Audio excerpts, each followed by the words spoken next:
తెలంగాణ రాష్ట్రంలో ప్రభుత్వ భూముల అమ్మకాలకు సంబంధించి తెలంగాణ ప్రభుత్వం తీసుకున్నటువంటి నిర్ణయాలు ఒక అడుగు ముందుకు 4 అడుగులు వెనక్కి అన్న చందంగా తయారైంది.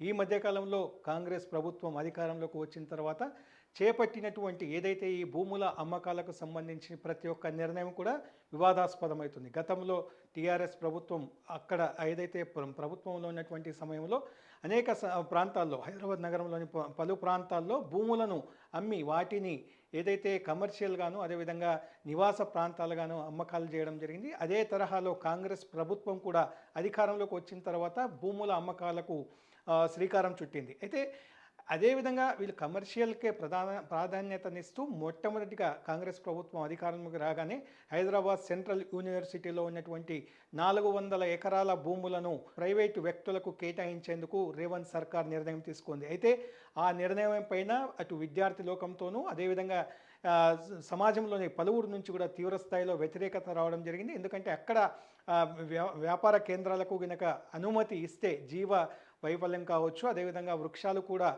దెబ్బతినేటువంటి అవకాశం ఉంది. చెట్లన్నింటిని కూడా నరికివేస్తే దానితో ప్రకృతి సమతుల్యం దెబ్బతినేటువంటి అవకాశం కూడా ఉంది అనేది అక్కడ పెద్దలు చెప్పేటువంటి వ్యవహారం. అయితే మొత్తం మీద ఏదైతే 1974లో ఏర్పాటైనటువంటి హైదరాబాద్ సెంట్రల్ యూనివర్సిటీ అప్పట్లో 1800 ఎకరాలతో ఆ యూనివర్సిటీని ప్రారంభించడం జరిగింది.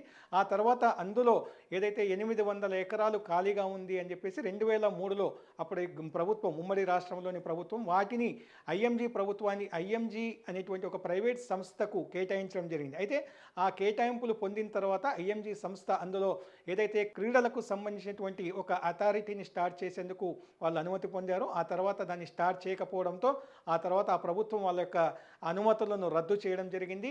ఆ తరువాత రేవంత్ సర్కార్ వచ్చిన తర్వాత మరొకసారి ఈ భూములను ఎక్కడైతే ఈ 800 ఎకరాలు ఉన్నటువంటి భూమి తమకు సంబంధం లేదు అని చెప్పేసి హెచ్సియు చెప్పినటువంటి నేపథ్యంలో వాటిని ప్రైవేటు సంస్థలకు కేటాయించేందుకు ప్రభుత్వము నిర్ణయం తీసుకోవడం జరిగింది. ఏదైతే ప్రభుత్వ నిర్ణయాన్ని విద్యార్థులు తీవ్రంగా వ్యతిరేకించారు, అదేవిధంగా ప్రకృతి ప్రేమికులు కావచ్చు, అదే మేధావులు కావచ్చు, పూర్తిగా ప్రభుత్వ నిర్ణయాన్ని తప్పుపట్టడం జరిగింది. అక్కడ వన్యప్రాణులు దెబ్బతింటాయి, అదేవిధంగా వృక్షాలు కూడా పోతాయి. ఒకవైపు రాష్ట్ర ప్రభుత్వం వన మహోత్సవాల పేరుతో ఉత్సవాలు చేస్తుంది, చెట్లను పెంచండి అని చెప్పేసి ప్రచారం చేస్తున్నటువంటి నేపథ్యంలో 800 ఎకరాలు కేటాయించడం ఇది పూర్తిగా తప్పు అని చెప్పేసి తీవ్ర స్థాయిలో ఉద్యమాలు కూడా జరిగాయి. ఆ తర్వాత దీనికి సంబంధించి సుప్రీంకోర్టుకు చేరింది.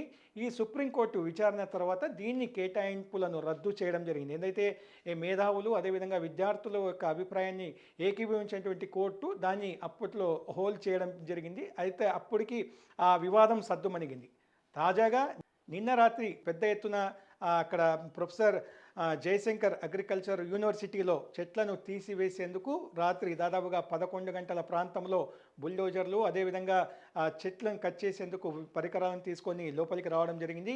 యూనివర్సిటీలోకి వచ్చిన వెంటనే అక్కడ గేట్లన్నీ మూసివేశారు. విద్యార్థులు అక్కడ జరుగుతున్నటువంటి చప్పుళ్లకు బయటికి రావడంతో వాళ్ళందరినీ కూడా పోలీసులు బెదిరించారు.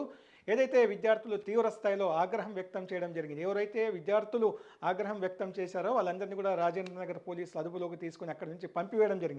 ఒకవైపు ప్రభుత్వము వన మహోత్సవాల పేరుతో కార్యక్రమాలు చేస్తూ, మరొక వైపు 100 ఎకరాల్లో ఉన్నటువంటి ఈ ఫారెస్ట్ను ఏదైతే ఈ చెట్లను కొట్టివేయడం ఎంతవరకు సమంజసం అని చెప్పేసి విద్యార్థులు ప్రశ్నిస్తూ వస్తున్నారు. దీనిపైన ఖచ్చితంగా తాము పోరాడతాము, ఏదైతే వ్యవసాయ యూనివర్సిటీకి సంబంధించినటువంటి భూముల కేటాయింపులను తక్షణమే రద్దు చేయాలి అని చెప్పేసి వాళ్ళు డిమాండ్ చేస్తూ వస్తున్నారు. అదేవిధంగా హైకోర్టును ఇక్కడికి తరలించాల్సినటువంటి అవసరం ఏముంది అని చెప్పేసి కూడా వాళ్ళు ప్రశ్నిస్తూ వస్తున్నారు. ప్రభుత్వం మాత్రం ఖచ్చితంగా ఇక్కడ గత ప్రభుత్వం కేటాయించినటువంటి 100 ఎకరాల భూముల్లోని హైకోర్టు నిర్మించేందుకు సిద్ధంగా ఉన్నట్లుగా తెలుస్తోంది. దీనిపైన ప్రభుత్వం కూడా వెనక్కి తగ్గే ప్రసక్తి లేదు అనేది తెలుస్తుంది.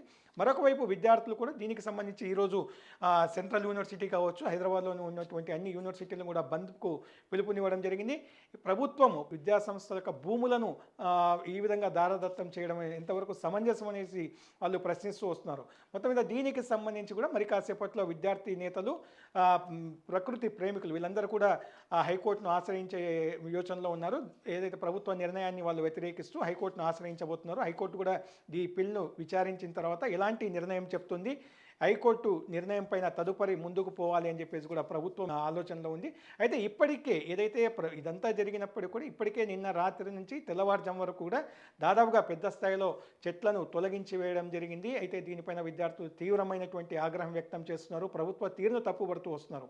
ప్రభుత్వం ఎక్కడైనా కూడా అసైన్ భూములు కావచ్చు, ఆక్రమిత భూములను ఇటువంటి సంస్థలకు కేటాయిస్తే తమకు ఎలాంటి అభ్యంతరం లేదు. కానీ విద్యా సంస్థల్లో ఇలాంటి నిర్ణయాలు తీసుకుంటే, విద్యా సంస్థల్లో ఉన్నటువంటి స్థలాలను ప్రైవేట్ సంస్థలకు కేటాయిస్తే మాత్రం ఇది తీవ్ర స్థాయిలో తాము వ్యతిరేకిస్తాము అని చెప్పేసి విద్యార్థులు చెప్తూ వస్తున్నారు. అయితే దీనికి సంబంధించి ప్రభుత్వం మాత్రం ఈ వ్యవహారంలో ఏదైతే 100 ఎకరాలు హైకోర్టుకు కేటాయించినటువంటి విషయంలో మాత్రం వెనక్కి తగ్గే ప్రసక్తే లేదు అని చెప్తున్నారు. విద్యార్థులు మాత్రం తమ యూనివర్సిటీ పరిధిలో ప్రైవేటు నిర్మాణాలకు తాము కూడా ఇలాంటి పరిస్థితుల్లో ఒప్పుకునేటువంటి పరిస్థితే లేదు అని చెప్పేసి వాళ్ళు కూడా తెగేసి చెప్తూ వస్తారు. ఈ నేపథ్యంలో ప్రభుత్వం ఎలా ముందుకు పోతుంది, ఈ మరి కాసేపట్లో ఈ బిల్ దాఖలు కానటువంటి నేపథ్యంలో హైకోర్టు ఎలాంటి రిజల్ట్ ఇస్తుంది, హైకోర్టు ఎలాంటి తీర్పు ఇస్తుంది, ఆ తీర్పు ఆధారంగా తదుపరి ముందుకు ఉండబోతుంది. మొత్తం మీద తెలంగాణలో ప్రభుత్వం తీసుకుంటున్నటువంటి ఈ భూముల దారాదత్తం కావచ్చు, భూముల కేటాయింపు వ్యవహారం మాత్రం పూర్తిగా వివాదాస్పదం అవుతుంది. ఇది పూర్తిగా ప్రభుత్వానికి ఒక తలనొప్పి వ్యవహారంగానే మారిందని చెప్పొచ్చు.